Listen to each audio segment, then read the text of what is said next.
messieurs, bienvenue à tous sur ce qu'il fallait démontrer.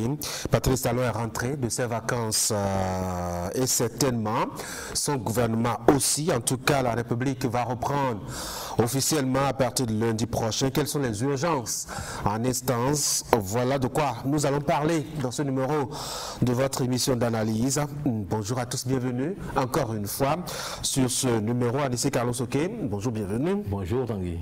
Il y a beaucoup de sujets qui sont en instance depuis les vacances du gouvernement. La rentrée scolaire qui est dans à peu près 3 semaines. Nous avons le dossier Rumbi aussi qui a connu quand même quelques rebondissements avec la part de version du procureur du tribunal de Lomé. On a en tout cas aussi l'actualité politique très terne, faut-il dire, mais c'est aussi le moment peut-être pour Patrice Talon de songer alors là assez sérieusement à sa succession avec les éléments qui bougent sur l'échiquier politique national. On verra bien quelles pourraient être les priorités des priorités. Mais nous déjà on peut faire le tour de ces différents sujets-là en attendant de laisser la main à celui qui décide d'en décider. On va commencer par la rentrée scolaire. On pourrait dire que tout est, mettons, fin prêt pour qu'on commence la rentrée.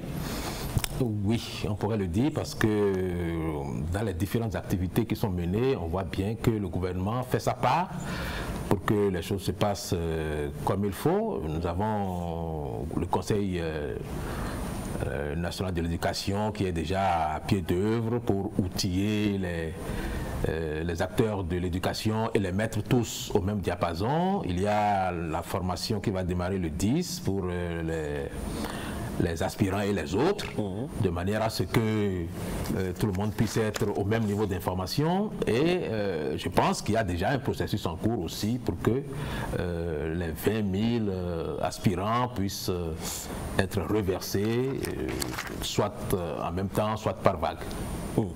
Oui, mais c'est vrai que sur un certain nombre d'aspects, les choses bougent, mais c'est le calendrier, le moment où les choses arrivent qui est un peu inquiétant, non? Nous sommes à 3 semaines, mettons, sinon 2 semaines, puisque la période d'entrée est là, 2 semaines donc du rendez-vous. Est-ce que c'est maintenant qu'il faut faire les formations? Oui, parce que vous savez, ces choses-là, quand on les fait très tôt, les apprenants, ou en tout cas les personnes qui suivent le recyclage, ont le temps peut-être de perdre le fil. Mais quand c'est à la veille de la rentrée comme ça, c'est encore tout frais dans les mémoires. Et bon, ben, ma foi, chacun commence la rentrée avec à l'esprit ce qu'il vient d'apprendre fraîchement. Donc oui, je pense que le moment est tout à fait indiqué. Et comme c'est un milieu qui travaille avec la pédagogie, la psychopédagogie, la psychologie, parce que tout cela a été pris en compte pour que les délais soient effectivement calés dans des fourchettes qui permettent d'optimiser les résultats. Et on a l'impression que les affectations aussi sont toujours là, alors même que la rentrée est très proche. Là-dessus, au moins, on est en retard. On est en retard, même si il y a quand même une première vague qui a été faite à temps pour que les instituteurs puissent rejoindre leur poste, mais comme dans toute administration et surtout principalement dans l'administration béninoise, il y a toujours des décisions qui viennent au dernier moment parce que il y a des cas particuliers de personnes qui ont des problèmes de santé, d'autres qui ont des problèmes de rapprochement, d'autres encore des problèmes administratifs. Donc tout ça fait qu'il y a toujours une deuxième vague qui se rapproche un peu de la rentrée. Vous avez parlé du processus de reversement des aspirants en agent contractuel. Je me disais qu'on devrait profiter des vacances pour mettre tout cela au point avant que la rentrée ne commence. On ne va pas commencer maintenant à perturber les enseignants alors qu'ils devraient être concentrés sur les cours quand la rentrée ou les classes vont commencer. C'est vrai, vous avez raison. Et je pense que là-dessus, on aurait pu anticiper effectivement pour qu'avant la rentrée, chaque aspirant puisse être déjà fixé sur son sort. Mais étant donné que tout cela est lié lié aux finances publiques. Je pense que c'est la possibilité de prendre ces choses-là en charge qui détermine le moment où on les fait. Oui, mais est-ce qu'on y croit vraiment aujourd'hui, quand on sait que c'est quand même une grande masse de personnel, et ça fait réfléchir tous les gouvernements qui se succèdent, hein? En tout cas, les enseignants et leurs nombres, c'est pas facile ça. C'est pas facile du tout, mais ce qui est important ici, c'est que le principe est retenu, qu'il n'est plus remis en cause du tout et que l'État fait ce qu'il faut. L'État fait ce qu'il faut pour que ça se fasse, mais à son rythme évidemment, pas au rythme des aspirants qui sont pressés. Oui, mais pourquoi est-ce qu'il faut attendre que l'école commence avant de penser aux appuis financiers aux écoles, aux différents établissements? Par exemple, parfois vous avez des établissements qui engagent mettons des travaux ou des prestations à crédit, le temps que le gouvernement réponde. On peut profiter aussi des vacances et bien tout cela, non, de sorte à ce que tout commence à l'heure. Effectivement, vous avez raison, parce qu'il y a même des établissements qui sont obligés d'intégrer un budget qui oblige les parents d'élèves à intervenir dans des dépenses qui ne devraient pas les concerner. Donc oui, je suis d'accord avec vous, il fallait effectivement, avec le temps, prendre la mesure des défis financiers qu'il y a et faire en sorte que pendant les vacances, un maximum de choses soient faites. Bon, aujourd'hui, on ne peut pas dire que tout se fait comme il faut, parce qu'il y a même des classes encore quelque part dans le pays qui ne sont pas tout à fait prêtes à accueillir les élèves. Donc oui, effectivement, pendant les vacances, on devrait travailler à ce que, à la rentrée, tous les problèmes par rapport ne serait-ce qu'aux locaux soient réglés. Est-ce que vous pensez, c'est vrai que c'est des éternels problèmes évoqués, hein, la question d'infrastructure, la question d'équipement, etc. Est-ce qu'on y a vraiment pensé ces derniers temps, quand vous suivez l'actualité, un peu ce qui se passe dans le domaine de l'éducation? Oui, en fait, le problème c'est que nous avons traîné depuis plusieurs décennies des problèmes que nous n'avons pas trouvé les moyens les plus hardis de régler en faisant en sorte qu'il y ait un investissement massif dans l'éducation. Moi, j'ai toujours plaidé pour que dans l'éducation, il y ait un investissement massif pour régler un certain nombre de problèmes à la base, de manière à ce qu'il y ait au moins la sérénité du point de vue des infrastructures, qu'il y ait la sérénité du point de vue du traitement, disponibilité de personnel, la disponibilité de personnel et du traitement du personnel, de façon à ce que au moins la rentrée scolaire puisse commencer avec une certaine sérénité et surtout avec de bonnes dispositions d'esprit de la part des enseignants pour donner le maximum pour que les apprenants puissent en tirer le maximum de profit.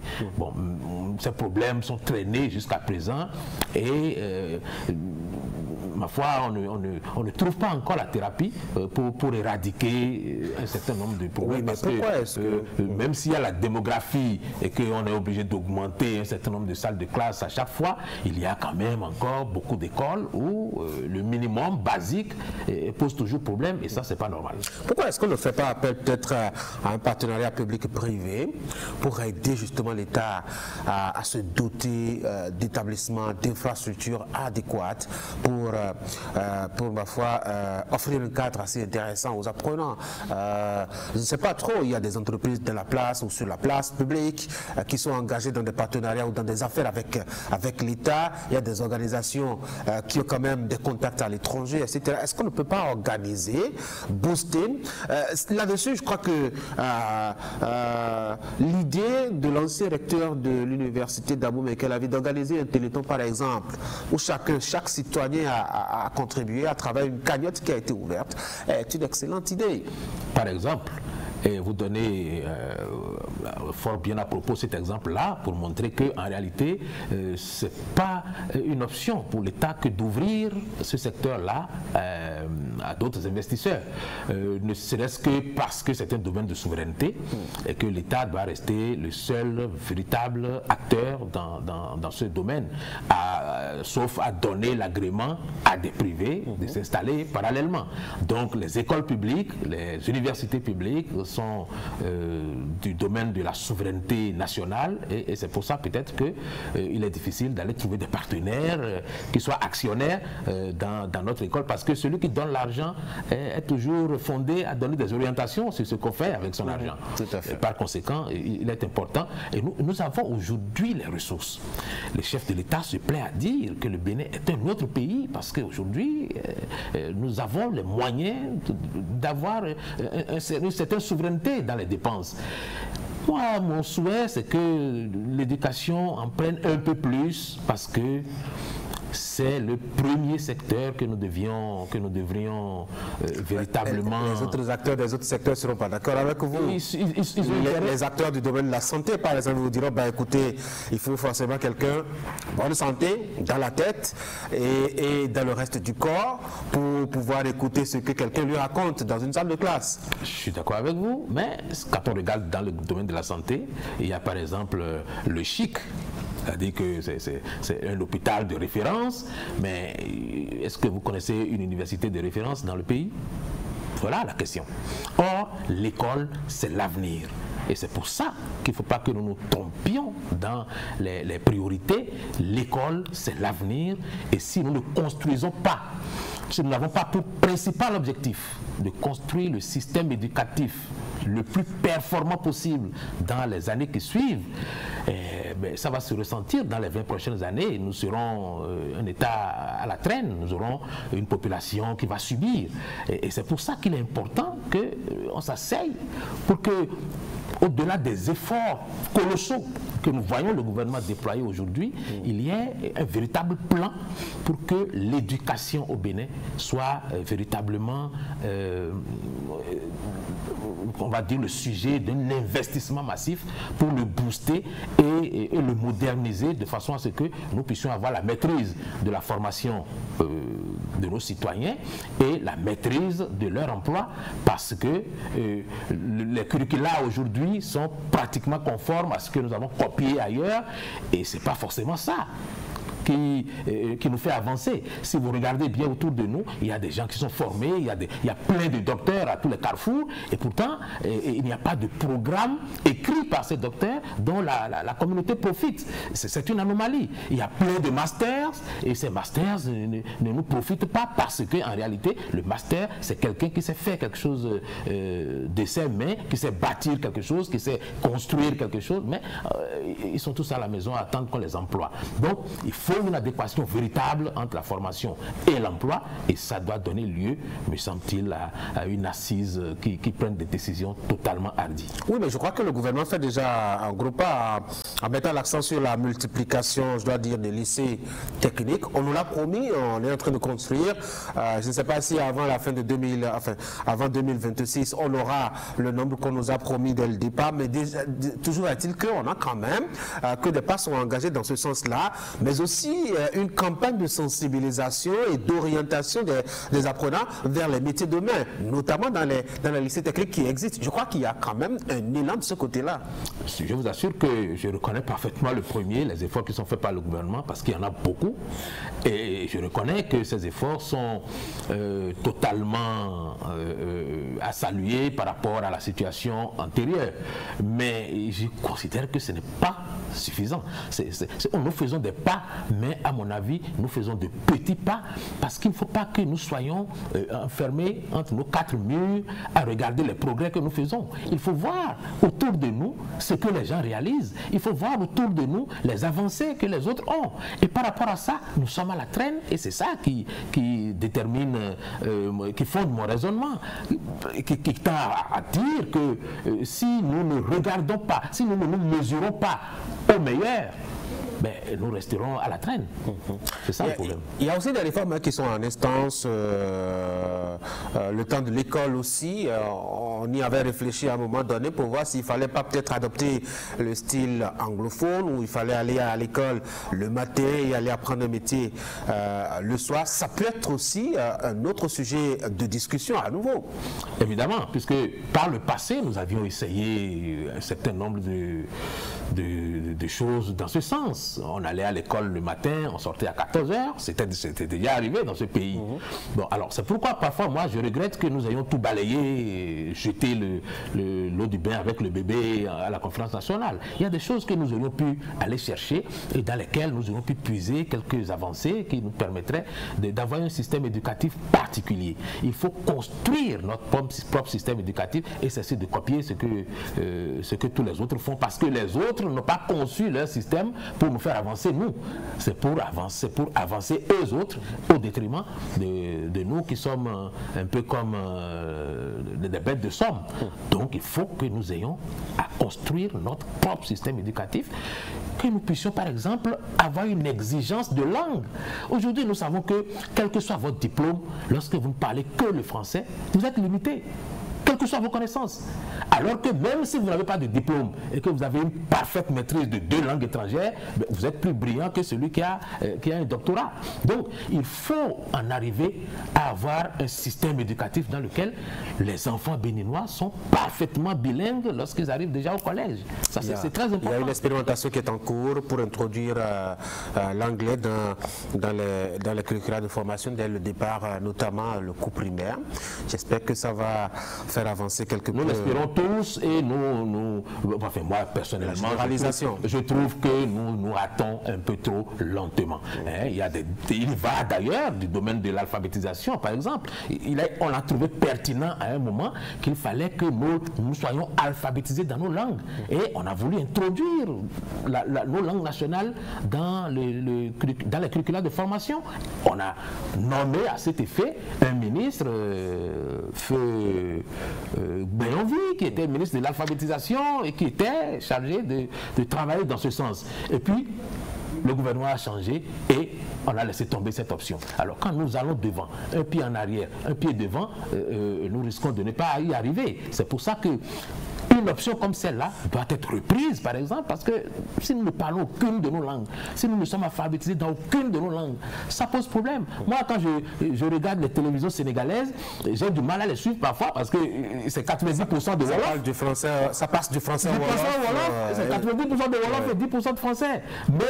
Même sur les chaînes nationales. Moi, ça me fait plaisir. Et les débats à l'Assemblée nationale se font dans une langue nationale. Ça permet à tous les citoyens du pays d'être parfaitement au courant de ce qui se passe et des débats que l'on fait. Ça, c'est important. Donc, il faut que cet aspect-là soit repris et que nous ayons la possibilité de former des enfants qui, à partir du collège, sont capables d'écrire et de parler correctement la langue locale. Alors, depuis qu'on a quand même eu cette réforme législative qui limite un peu, faut-il dire, le droit de grève, la rentrée est calme, les années scolaires qui se sont succédées sont restées relativement calmes. Cela a donné l'impression aussi que la discussion avec les partenaires sociaux n'est pas forcément une priorité. En principe, on devrait avoir, à l'heure actuelle, discuté déjà avec les partenaires sociaux qui sont en train de gronder parce que les journaux annoncent quand même que certains parmi eux veulent faire dans la grève.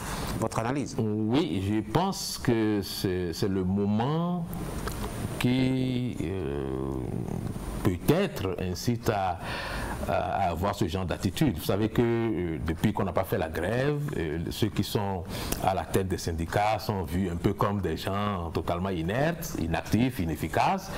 Et tout responsable syndical rêve d'avoir son moment de gloire et de laisser des traces de son passage.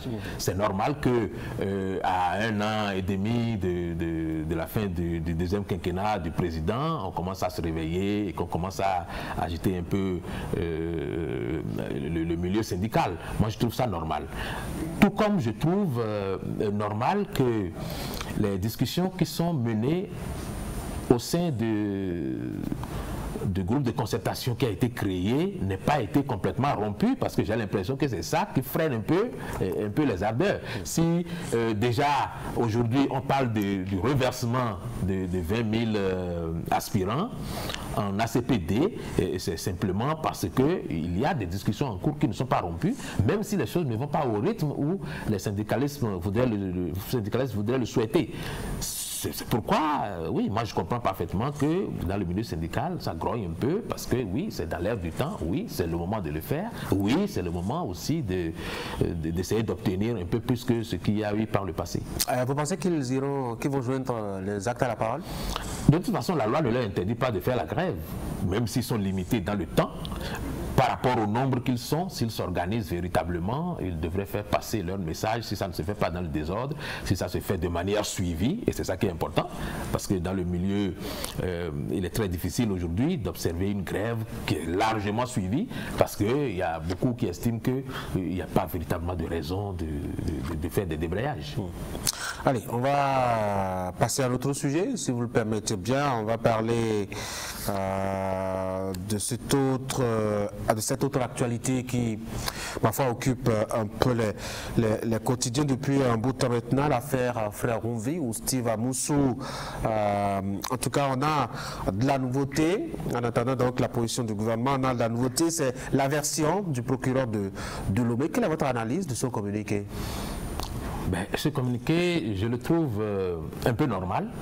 Parce que quand une situation comme celle-là se produit, il est normal que les services de la justice se mettent en branle et que la police mène des enquêtes, quitte à ce que les juges prennent le relais. C'est tout à fait normal. Et quand le dossier arrive au niveau du procureur, il a l'obligation d'informer l'opinion nationale d'abord, et bon, ben, on va dire accessoirement l'opinion internationale, parce que en réalité, ce n'est pas le procureur qui a, comment on va dire, qui a vocation à donner la version officielle d'un pays ou à parler au nom du pays. Moi, je considère que c'est une affaire qui est restée dans le cadre purement judiciaire et que bon, ben, les autorités politiques font en sorte de ne pas en faire trop de vagues. Je ne sais pas trop pourquoi, mais il y a une certaine retenue du point de vue politique. Et donc que le gouvernement ne se prononcera pas? Ben, si le gouvernement devait se prononcer, ce serait déjà fait. Parce que le gouvernement ne se prononce pas après les enquêtes. Le gouvernement se prononce dès que l'événement s'est produit pour protester. Hein. Le gouvernement élève une protestation en prenant la communauté nationale et internationale à témoin. Vous avez vu que lorsque nous avons mis la main sur des Nigériens ici, immédiatement les autorités du Niger, au niveau le plus élevé, se sont prononcées, et c'est comme ça que ça devrait se faire lorsque on a des raisons de protester.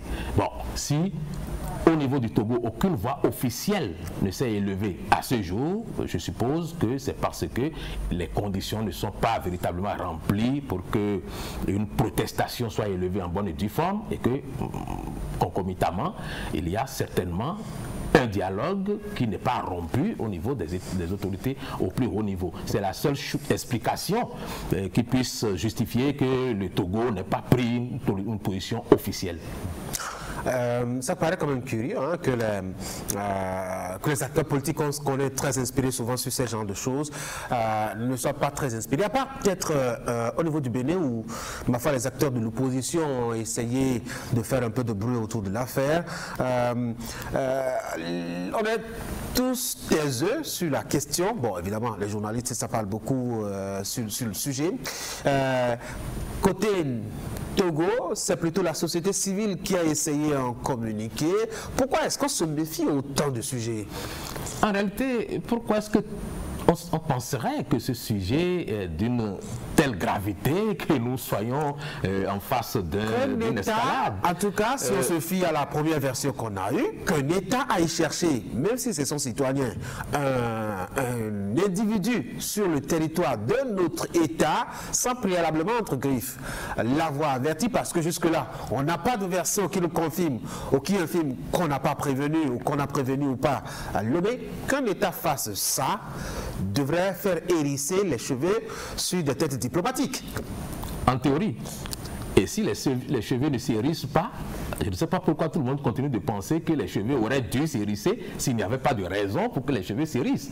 C'est pourquoi je vous dis, dans cette affaire, il faut être prudent. C'est très, très facile de dire que le Bénin est allé agir à l'insu totale des autorités togolaises.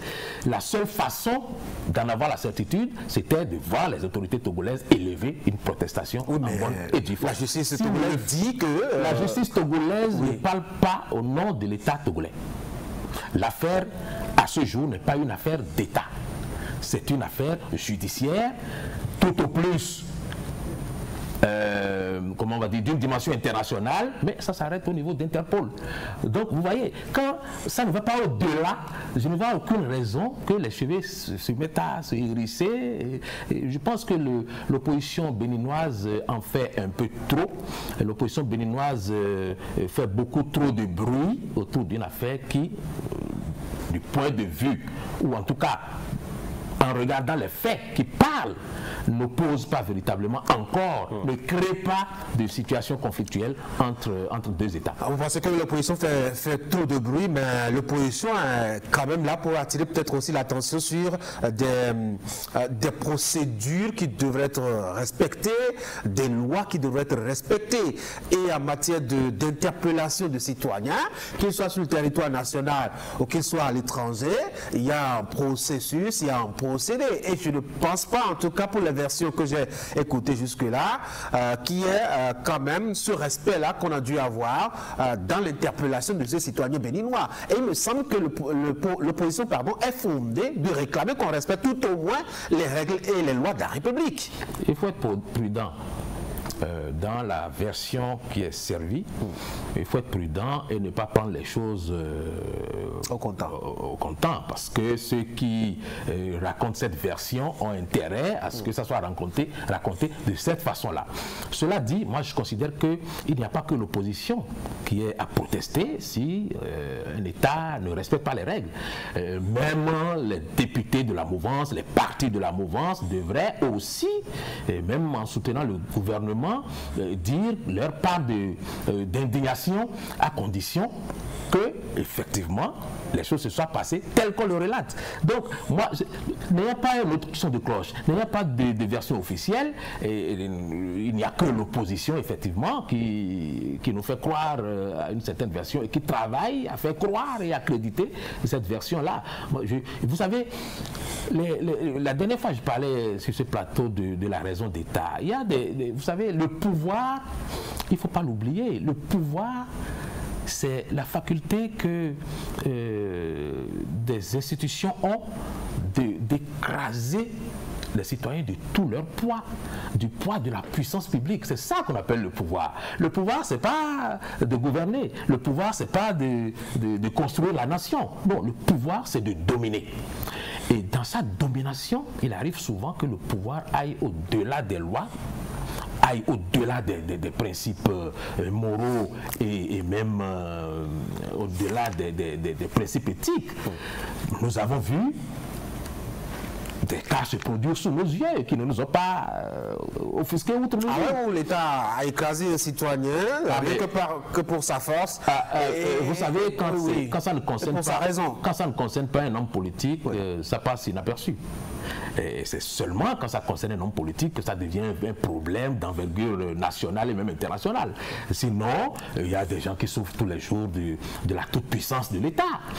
On ne devrait pas l'ériger en une normalité, jamais. En une banalité. Jamais. On devrait protester justement quand ça arrive. Exactement. Et je dis que si c'est avéré, ce n'est pas seulement les opposants qui doivent le faire. Tout le monde doit protester parce que ça ne serait pas une bonne chose. Mais cela dit, il ne faut pas oublier qu'un État peut parfois aller au-delà de ce que la loi a prévu pour faire... Montesquieu ne serait pas très content de vous. Montesquieu a prévu quand même, malgré la toute-puissance de l'État et de l'exécutif, qu'il y ait quand même d'autres pouvoirs qui lui tracent un peu quelques limites afin qu'on n'ait pas des citoyens totalement faibles face à l'État. Mais le fonctionnement d'une république appelle parfois des agissements, aussi bien de la part de ceux qui s'opposent que de la part de ceux qui gouvernent, qui amènent tout le monde à aller au-delà de ce que la loi peut prévoir. Vous savez que dans notre pays, il est arrivé qu'un préfet en exercice disparaisse du jour au lendemain et que personne à ce jour ne sache ce qu'il est devenu. Mais il y a eu quand même des mouvements de protestation, etc.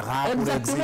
Ça n'a pas empêché qu'il y a une apathie aujourd'hui des acteurs politiques et même de la population. On se demande, mais on est où là, comme diraient les Ivoiriens, face à des choses aussi, enfin, très sensibles, aussi graves aussi. Vous savez pourquoi il y a une certaine apathie? Dites-moi. C'est parce que le citoyen qui est interpellé est lui-même allé au-delà de ce que la loi autorise. Il est allé au-delà de ce qui est admis. Il est allé au-delà de ce qui est autorisé. Et donc, à partir de ce moment où lui-même, le citoyen s'est mis en marge de la légalité, l'État se met aussi en marge de la légalité pour le traiter. L'État fait ce que l'État doit faire pour faire cesser ce qui doit cesser. C'est ça que j'appelle le pouvoir. Il ne faut jamais l'oublier.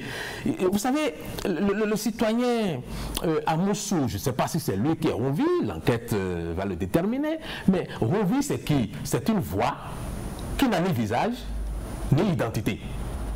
Et c'est ce visage, et c'est ce sans visage et sans identité qui constituait un problème à régler. Qu'est-ce que vous voulez que l'État fasse? Qu'on fasse des convocations à une voix qui n'a pas de visage? Oui, mais si on n'a pas de visage, pourquoi on va arrêter le pauvre citoyen alors? C'est parce qu'on a su mettre un visage sur la voie, on a su mettre des coordonnées géographiques sur la voie, qu'on est allé faire le guet au pied de son immeuble pour peut-être l'embarquer. Je ne sais pas si c'est lui ou vit, je ne sais pas qui c'est. Jusqu'à maintenant, oui, c'est parce qu'on a réuni ces éléments et qu'on a eu la certitude de la véracité de ces éléments qu'on est allé chercher le citoyen. Mais dès lors qu'on a la véracité, dès lors qu'on a, je dois dire, l'exactitude de ces données-là, on peut faire la procédure normale, non? On peut demander à Lomé de trouver les moyens de nous envoyer notre citoyen, comme on l'a fait avec deux autres citoyens par le passé. Celui qui est impliqué dans une affaire de meurtre, celui qui est aussi impliqué dans une affaire de trafic de drogue transfrontalière, etc. Les affaires ne se ressemblent pas. Et dans le cas de Frère Ronvi, je pense que même si des enquêtes ont pu établir qu'il y a une corrélation entre la personne qui est arrêtée et l'auteur des chroniques, oui, il est présumé innocent jusqu'à l'heure où nous parlons. Donc, à partir de ce moment-là, je pense qu'on s'est donné le moyen de l'appréhender, mais on ne sait pas pour autant qu'il est déjà condamné et jeté en prison. Il va y avoir un procès.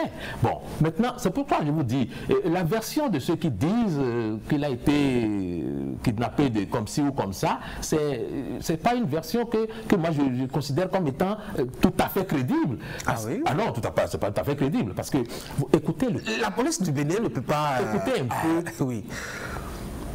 Il a des moyens de procéder. Écoutez un peu le communiqué du procureur de Lomé, qui dit que quelqu'un a été vu en train d'être pris dans une voiture qu'on a pu décrire. Et cette personne est partie de Lomé. C'est-à-dire que ces ravisseurs l'ont amené de Lomé jusqu'à traverser la frontière, alors que pour ceux qui sont déjà allés une fois à Lomé, il y a des barrages par lesquels vous ne pouvez jamais passer si on a donné l'alerte, ne serait-ce que 5 minutes avant votre passage. Alors, on n'a pas donné l'alerte. Mais il y a des voies Ces gens sont passés. Il y a des voies de contournement. Non, ce n'est pas de voie de contournement parce que j'ai entendu l'avocat principal du frère Ronvi, M. Baparapé, dire que la voiture des ravisseurs n'a même pas fait de formalité alors qu'elle était passée officiellement, enfin, par la frontière officielle. Il ne faut pas oublier ça. M. Baparapé a dit que cette voiture est passée par la frontière sans faire de formalité. Il y a deux hypothèses. Soit ceux qui sont allés chercher Frère Ronvi sont des maîtres du camouflage, soit ceux qui sont à la frontière, soit ceux qui sont à la frontière étaient parfaitement au courant. Ils n'ont pas été triés à la volée. C'est tellement qu'ils connaissent le métier et ils sont allés le chercher. Surtout que, et là c'est une autre entorse, les interpellations des individus, il me semble que c'est la police qui fait ça, non?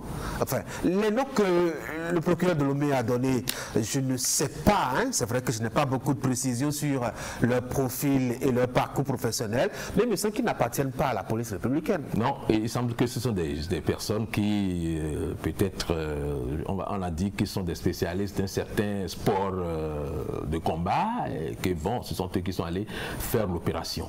Vous savez, c'est pour ça que la justice doit s'intéresser à cette affaire et démêler le chevaux. Moi, je suis tout à fait d'accord pour ça.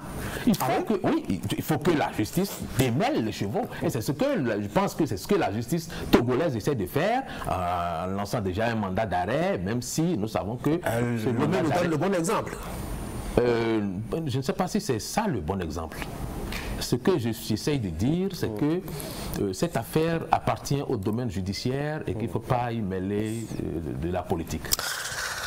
Alors, bon, une dernière curiosité, moi ça me paraît quand même bizarre que le procureur spécial de la Criette accepte de se pencher sur ce dossier, c'est-à-dire quoi, que moi en tant que citoyen, moi en tant qu'individu, je peux aller chercher un concitoyen aussi et l'amener devant le procureur et il va s'intéresser justement à l'affaire au point même de décerner un mandat de dépôt à celui que je lui aurais amené. Non, là il y a quelque chose qui vous échappe. Lequel?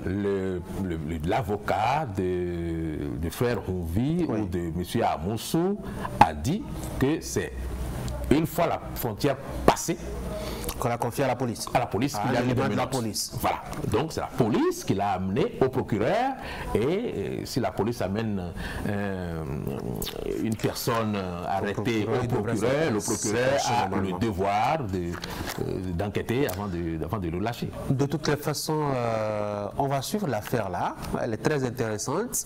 On verra par où est-ce qu'elle va passer. Le chef de l'État était absent et on pourrait penser que bon, ben, c'est parce qu'il était peut-être absent qu'on attendait qu'il fasse son retour. On peut faire ce lien-là, quand on sait que c'est deux pouvoirs différents. C'est tout à fait deux pouvoirs différents, mais moi je reste convaincu d'une chose.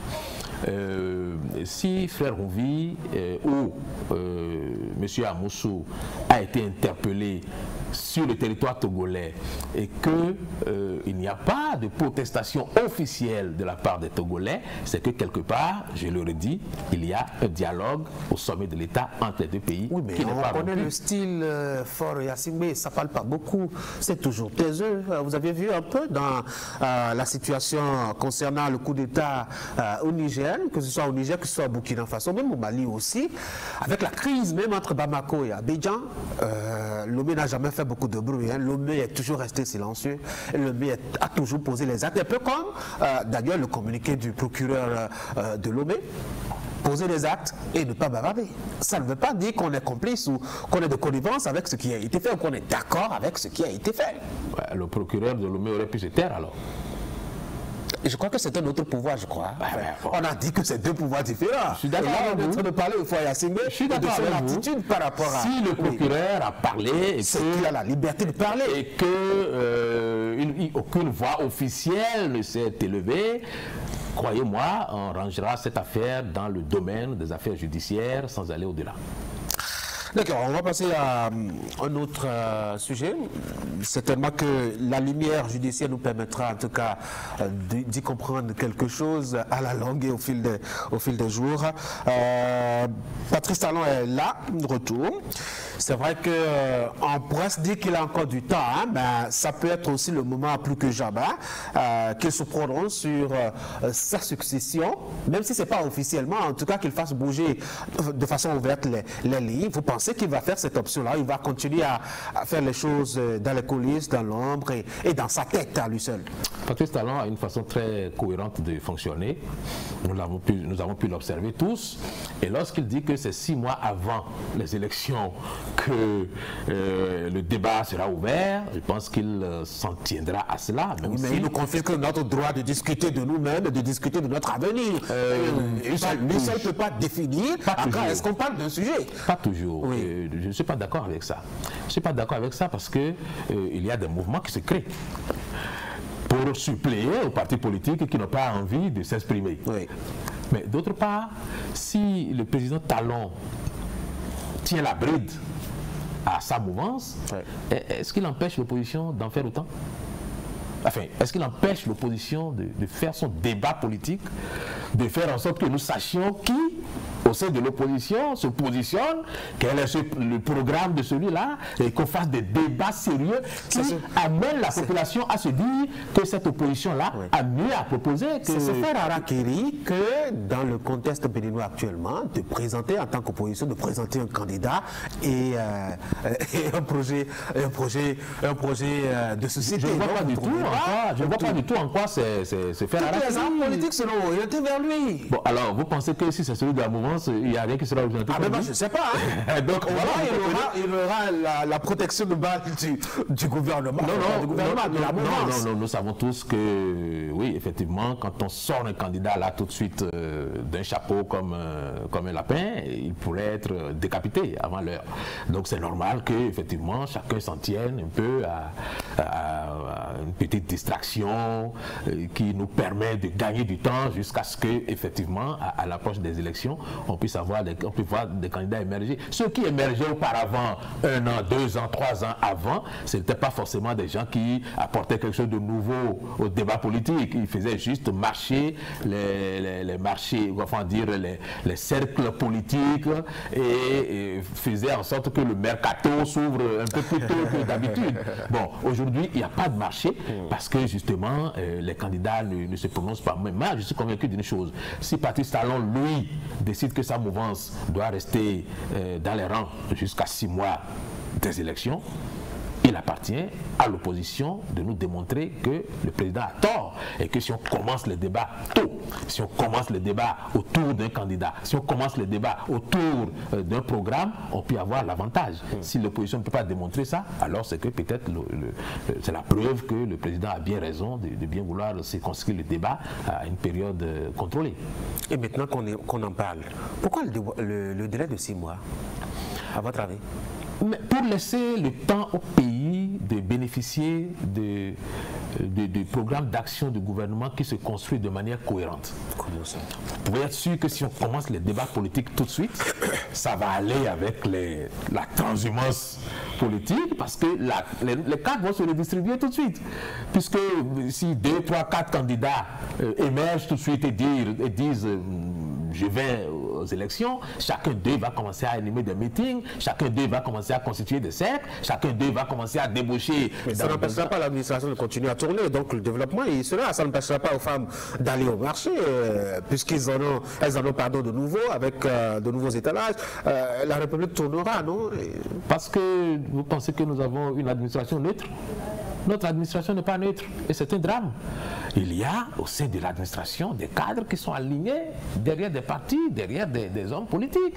Et nous savons tous que à l'approche des élections, le président Mathieu Kérékou, paix à son âme, à un moment s'est retourné et il y avait plus grand monde derrière lui. Nous savons que le président Boni Yahi, qui a cru avoir mis les partis politiques à sa botte, qui pensait les contrôler complètement, a eu la désillusion de constater qu'il n'avait que des enveloppes vides. Donc vous voyez, quand les hommes voient venir le marché politique, ils ne sont plus dans la logique nécessairement de rester dans les rangs. À l'Assemblée nationale, il y aura des bouleversements, vous verrez tout de suite une recomposition et tout cela va perturber naturellement la conduite sereine de l'action gouvernementale. Donc, du point de vue du président, moi je comprends qu'on veuille attendre qu'à 6 mois seulement, on fasse le débat, surtout que nous avons aujourd'hui 2 grands partis au sein de la mouvance présidentielle et que ce n'est plus un choix à faire entre 50, 60, 70 partis. À partir de ce moment, oui, je comprends parfaitement cette logique-là. Mais, à contrario, je me dis, il appartient à l'opposition de démontrer que le président a eu tort de dire qu'il faut attendre 6 mois. Et en quoi faisant? C'est en lançant le jeu politique pour qu'à l'intérieur, par exemple, de l'opposition, nous puissions déjà voir, parce que nous voyons que le président Boni Yahi, qui n'est candidat à rien, qui, avec ses boubous, se promène, bon, ça c'est bien, c'est une bonne chose. Mais si lui n'est pas candidat, qui sera candidat? Nous ne le savons pas. Nous avons peut-être envie de le savoir pour nous aligner derrière celui qui va porter le flambeau des démocrates. Si nous ne le connaissons pas, qu'est-ce que nous faisons?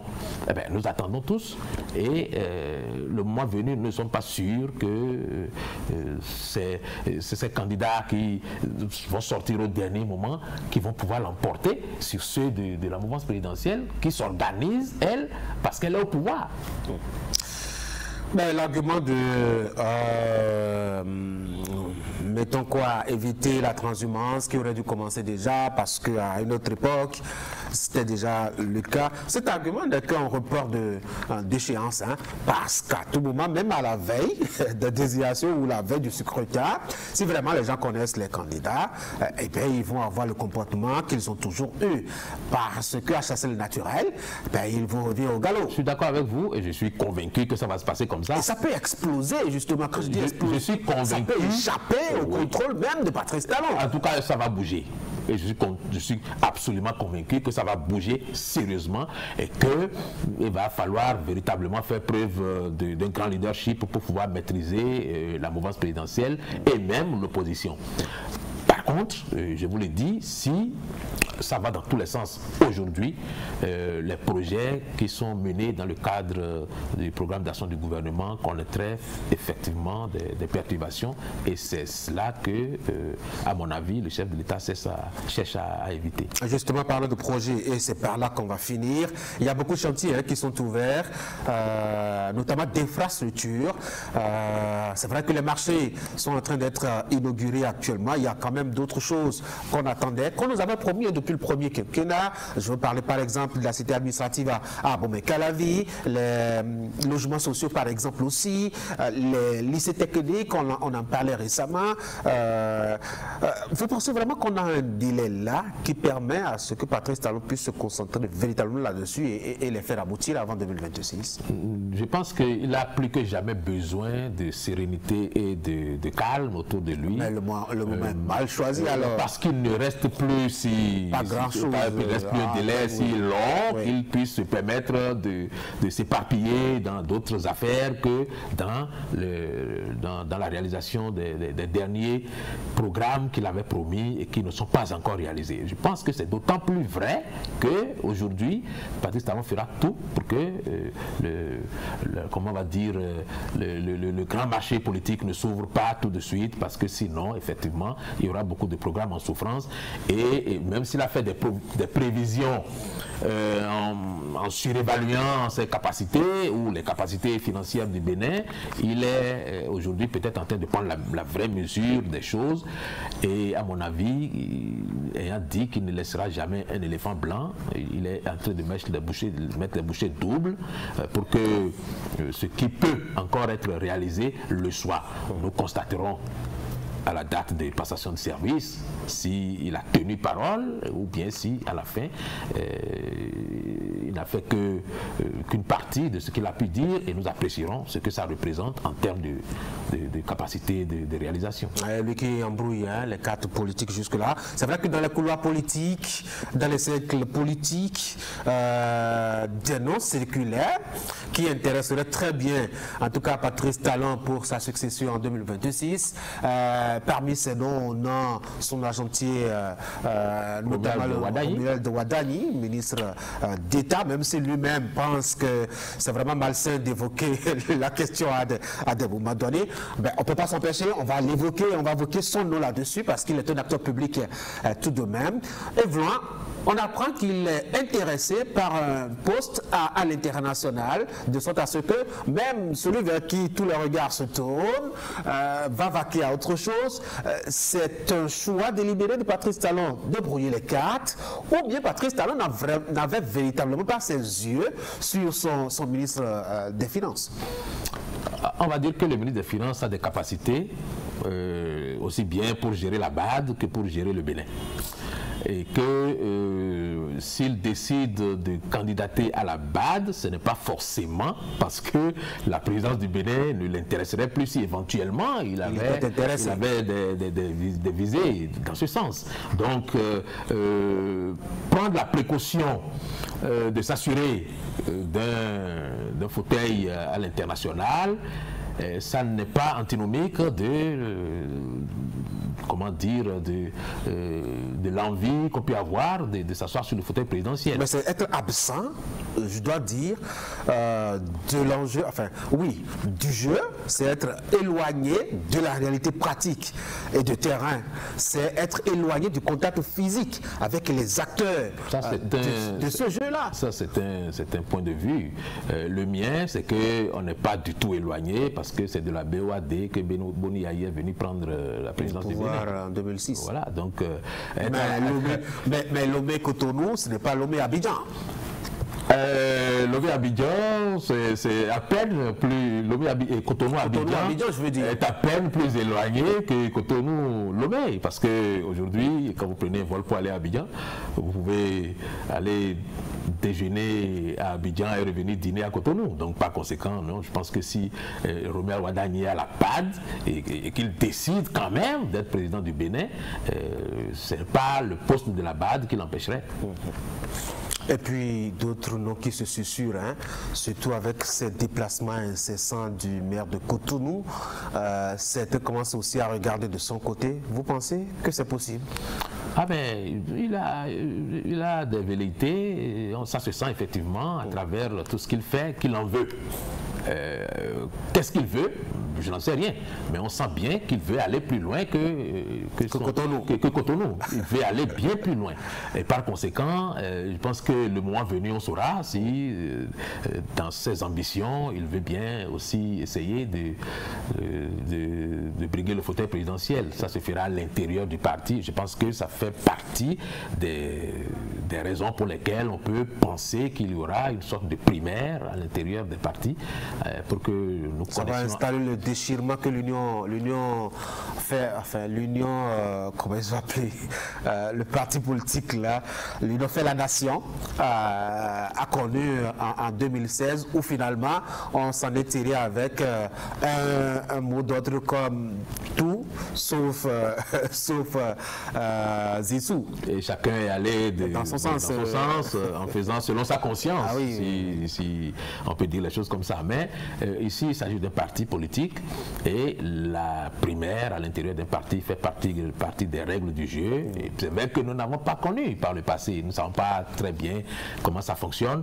Mais ce que j'essayais de dire, moi, plutôt, c'est que à l'intérieur du parti, il y aura certainement un débat pour décider. Ah oui, sérieusement? Il y aura on a bien l'impression que le contrôle, la maîtrise, la main de Patrice Talon sur ces deux partis politiques font que ce sera juste son choix et pas de primaire où à tout hasard lui-même serait surpris à la fin du scrutin de découvrir que quelqu'un a remporté à qui il ne s'attendait pas. Non, c'est plus subtil que ça. Je pense que si Patrice Talon décide d'appuyer un candidat, il fera en sorte qu'il gagne les primaires.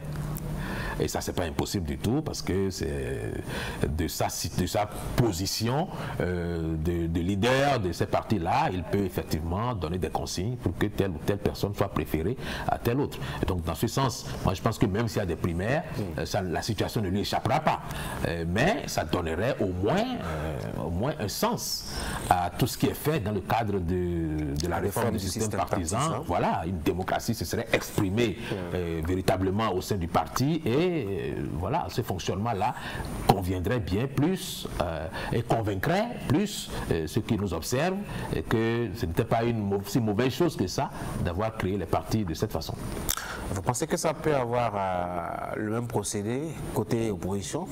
Parce que jusque-là, bon, si on a quand même quelques noms qui circulent côté mouvance, on a commencé à hésiter côté opposition. Au début, on avait pensé à cet Eric Ondete, lui qui est devenu, enfin, qui donne l'impression d'être de plus en plus isolé. Et puis, il y a plus de noms qui se révèlent, qui se susurrent. Mais c'est un phénomène complexe que je n'arrive pas personnellement à expliquer parce que le président du parti ne peut pas être candidat.